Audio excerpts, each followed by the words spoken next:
Sometimes purpose finds us when we least expect it. Maybe it's through a challenge that breaks us open, or a problem that feels too big to ignore. Well, for today's guest listeners, that moment came when she realized that no parent should have to fight for their child's care. On this episode of BizBlend with your host Sana, we are joined by Nichole Daher, an autism mom, healthcare professional, and the founder of Success on the Spectrum, a company born from heartbreak but built on hope. Today, she helps parents find support, children find visibility, and entrepreneurs find meaning without sacrificing their families or their sanity. So, we are going to explore how a deeply personal mission can actually evolve into a scalable, profitable brand and what it really takes to balance heart and hustle in a world that often tells you, pushes you to pick one. So, Nicole, welcome to the show, and it's really an honor to have you here with us. It's an honor to be here, and what a beautiful intro you've given me. I'm flattered. Thank you. Oh, thank you so much, Nicole, for your kind words. Um, and yeah, let's try to explore the origin of purpose here, Nicole. Your story began with something deeply personal here. The pain of waiting for care. Your child needed. Um, how did that personal struggle become the spark for building success on the spectrum? I wouldn't even say that it was intentional. Uh, it started off in 2014 when I got married to a man who had a daughter with autism. And so I was suddenly a stepmother to this child that I didn't know how to take care of. And I loved her as if she were my own child, and I wanted to care for her properly, and I wanted her to get all of the help and support that she needed so that eventually she could grow into an adult that would still have opportunities. When a child is diagnosed with autism, you're often afraid they'll never get married, they'll never go to college, they'll never have kids of their own, they'll never live on their own. Who's going to take care of them when I die? And these are all the things that you hope to teach your child enough skill throughout their lifetime that they don't have to be dependent on you as a parent for their entire lives.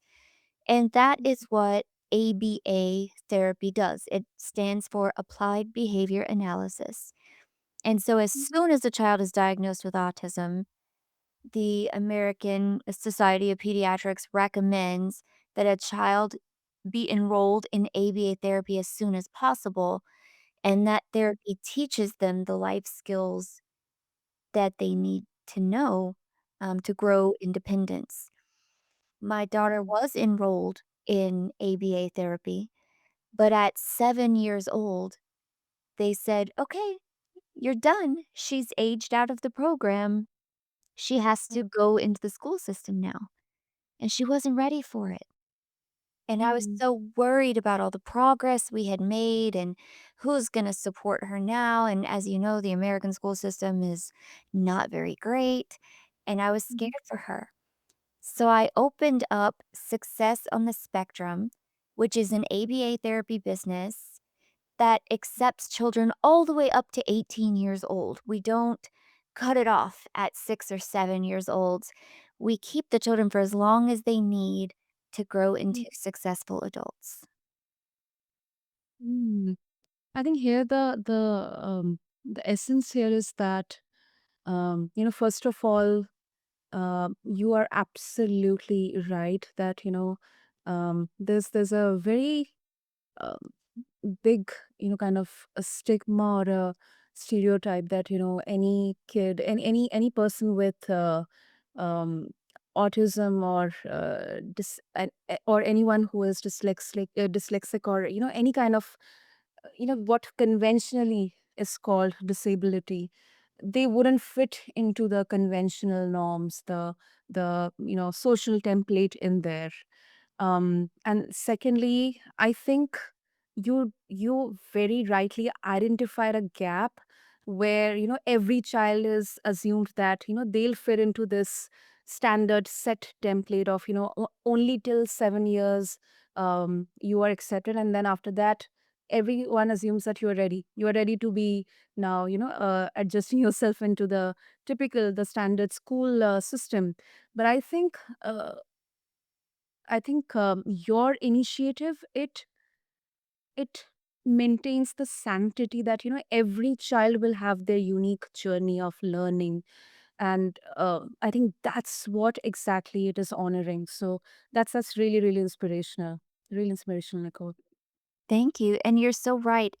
School, a traditional school setting is not appropriate for every child. The symptoms of autism could mean that you have vocal stereopathy, which is where they will just scream for no reason or make loud noises, which would disturb the other children in the class or distract them. There's also escape maintained behaviors where they'll run out of the room, run into parking lots. They have no sense of danger. And one school teacher that's in charge of 20 kids could not chase one versus the other and leave the others unprotected. They have sensory sensitivities where certain lights bother them or other noises bother them. And the environment of a school classroom may be too chaotic for them to sit and concentrate. Sending them to ABA therapy instead means that they have a very controlled environment with one on one instruction. Every kid gets their own teacher at all times. So you have very concentrated, very personalized curriculum. And instead of having one large group classroom, we have several very small rooms with distraction free environment that helps them to control those triggers that autism typically can bring on. And it helps them. New environments definitely help them concentrate and absorb new information, but it also protects the other children from each other if the child happens to be aggressive. So it's safer and it's more meaningful progress wise. Absolutely, absolutely. I think also, um, I think it also gives a ray of hope that there are good Samaritans who are working towards embracing inclusion. You are doing it at the most fundamental level of any child out there. I mean, I have had conversations with people who are at the leadership positions, who have been autistic themselves. They are at the leadership positions, and they're also creating environments where which are sensory created like that, which can make environment comfortable for people with autism. And actually there you are creating awareness around this appreciation of neurodiversity, and also giving actionables that do not actually succumb to the traditional norms. Absolutely. It you can't go with the traditional norms. It doesn't serve that population of children. And let me say, the population of kids with autism is exponentially growing. Mm. Over the years, I think we have gotten better at recognizing autism symptoms and diagnosing. And so the 1 out of 31 children born will be diagnosed with autism. And to your point, there are lots of adults running around out there with high functioning autism that have never been diagnosed because in the past, doctors did not recognize that well. And so a lot of kids that struggled in school as children and are socially awkward as adults probably do have autism after all. But the world would be such a better place if every kid got the help that they needed and didn't experience that huge struggle or being ostracized from friends or being outside of the norm of social groups within their schools.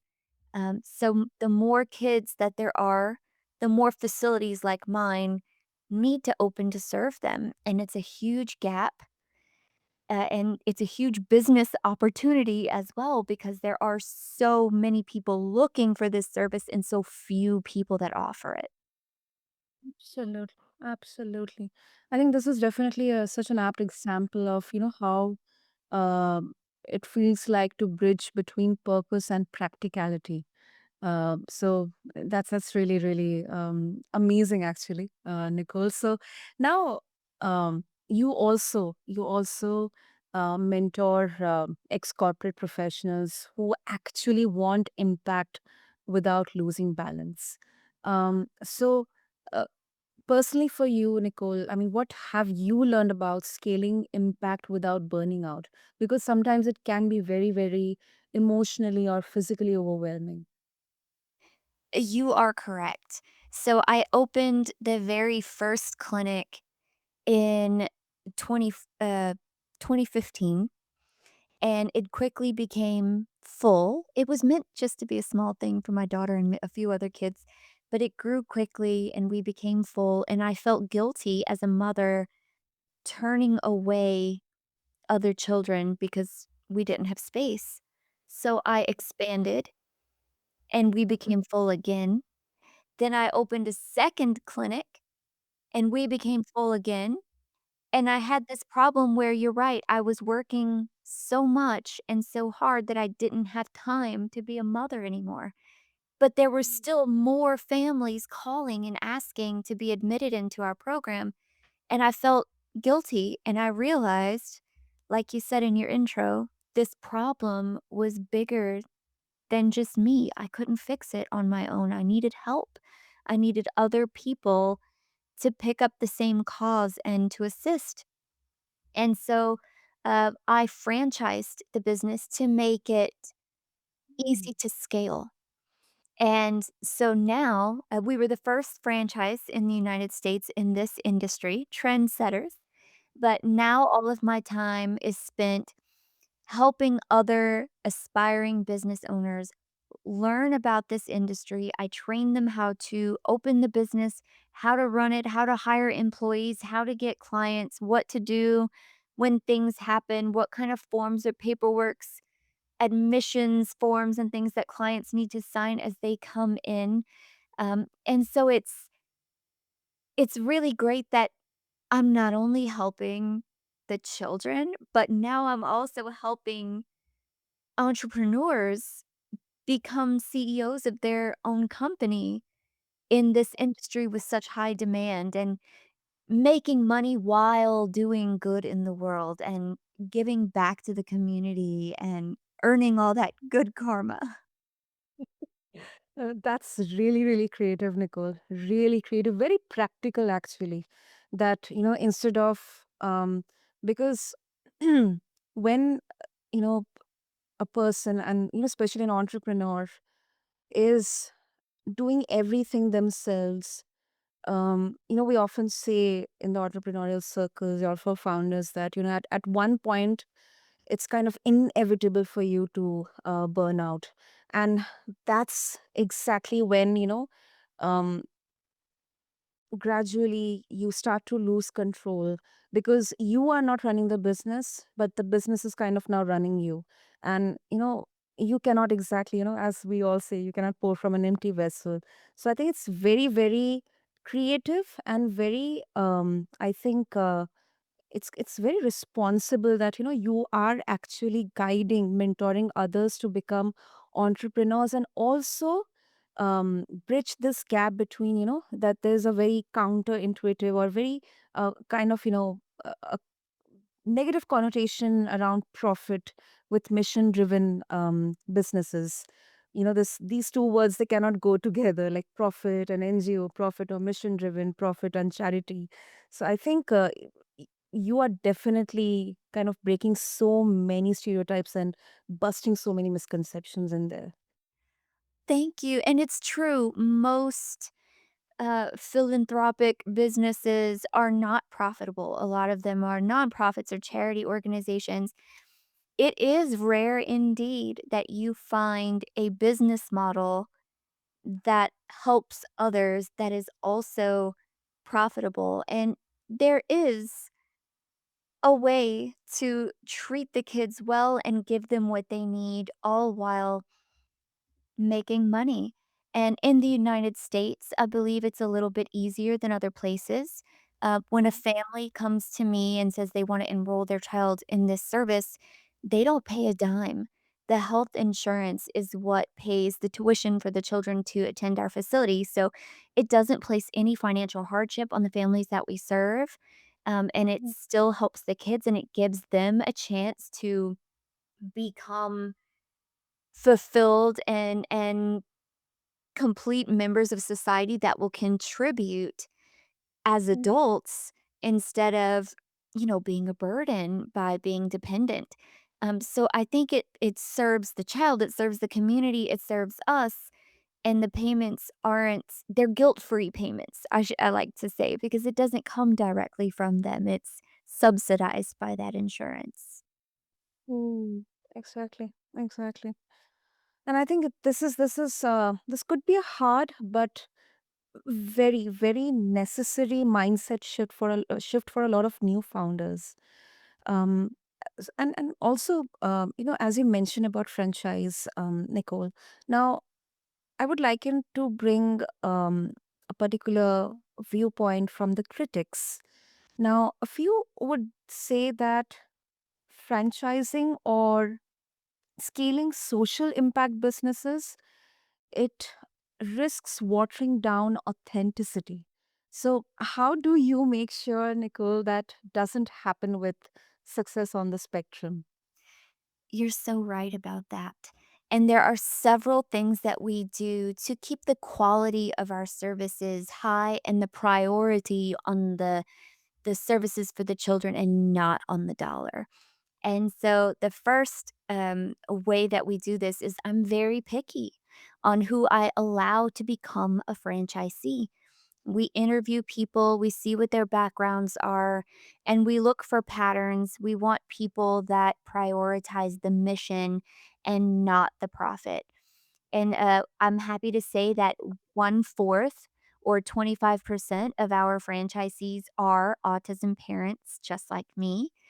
And the other 75% are people that either have a connection to autism, a nephew, a niece, or a friend with a child with autism that they've seen the problems and the help that they need firsthand. But every now and then we will get an aspiring entrepreneur that wants a business with purpose and they will or even want a business that has something to do with childcare because they love children. Maybe they want to open a daycare, maybe a preschool or a child care center. They come across our ads and without even knowing what ABA therapy is, they can say, "Oh, unlike a daycare, there's no financial burden on the parents. There's less liability involved because we're working one-on-one with the children, so they're watched more carefully, and it checks both boxes of purpose-driven work with profitable work, and so, we're very careful on who we let in.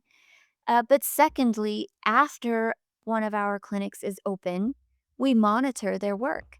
And every 6 months, we perform a quality and compliance audit where we step foot into their clinic, we look at their paperwork, we interview the parents, we investigate any complaints either from staff or from clients, and we have set standards that they have to meet. Otherwise, they're met with a violation. And I think careful observation of all of the clinics and constant support helps that Mm. quality to stay high. Wow, that's really, really fascinating, Nicole. I think this is a it's a perfect example of how structure and systems, they would protect the heart rather than replacing it.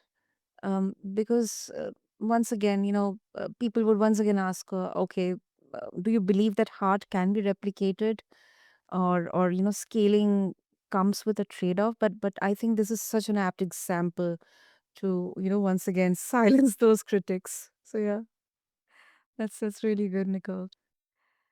And also, there's a growing trend of personal brands turning into businesses. But some would argue that it makes missions feel performative, with so much, social media and all the stuff out there, like just creating buzz and creating visibility than what exactly is happening behind, or what exactly the service is. How do you stay authentic while also being the face of your brand? I think being an autism mom, makes me a little more credible and trustworthy than just a business person. I never set out to be a business person. It just happened. But we like to show as a company that we're not just about the profit, and we do something that nobody else does, and that is our community outreach program. And so instead of those typical marketing ads and social media posts and the gimmicks and the posts, we throw events, free events for children with autism and their families to attend. It's I just have to explain that when you become an autism parent, you don't get invited to the birthday parties because your child is the weird one, and you can't hang out with your friends that have children of the same age because your child is mentally not as developed as them, or they're disruptive, or you can't go into public because they'll run or get aggressive. They don't interact in the same ways. And so you're judged harshly and you're left out, and it can be isolating for both the child and the parent. And so what I wanted was not just to create a space in an autism clinic where a child belonged, which we did, but I also want to help change the world and make places in the world where the children belong and where they can interact and be around other children like them. These free events create happy memories for these children. They create social opportunities for both the children and the parents to speak with each other and be amongst people that are very much like them. So we will throw autism prom or dances where we have bubbles and music and glow in the dark sticks. We throw autism festivals in the fall when the weather is cool, and we set up games for them to play outside, or bounce houses for them to enjoy, or bubble machines outside that they can run around in a safe space where they aren't judged. Free picture days. It is so difficult to get a picture of a child with autism because they avoid eye contact, and it's hard to get them to look at the camera. So we will have special photographers come in with loud jingle noises to get their attention and make them look, and the parents can actually have a decent picture of their child for Christmas or for Easter, or family photos together, whatever it is. And these social events, again, all free to the public. It's not a money-making scheme, it's not a marketing scheme, and I think it really shows our dedication to the children and to our mission to help them. Absolutely, that's so heartwarming, Nicole. And I think it also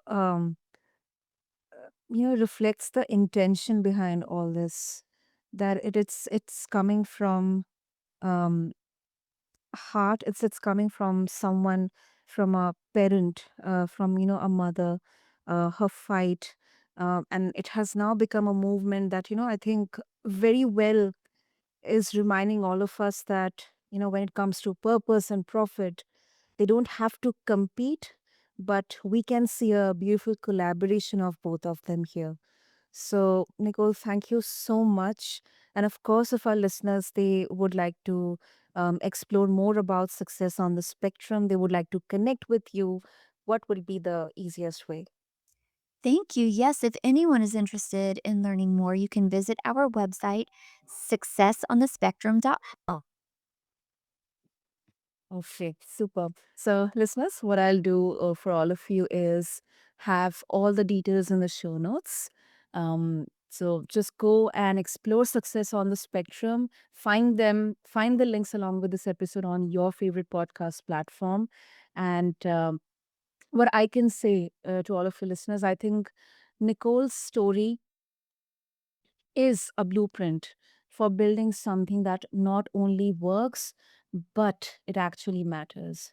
So, if you are standing at the same crossroads, like between meaning and money, profit and purpose, I absolutely believe this conversation is your nudge to stop waiting for that perfect moment and start building from the heart you already have. So, Nicole, once again, thank you so much. This was really, really heartwarming, very practical, yet so meaningful. Thank you. Thank you very much. And to our listeners, please show your appreciation to Sana by leaving her a 5-star review on whatever platform you're listening on. This woman came in with well prepared questions, and she's asking all of the right things to help you learn information you may not have heard otherwise. So, thank you for what you do. Thank you. Thank you so much, Nicole. That means a lot. That means a lot. And to all the listeners, once again, thank you for devoting your time to this episode on BizBlend. And until then, this is your host, Sana, signing off. Thank you.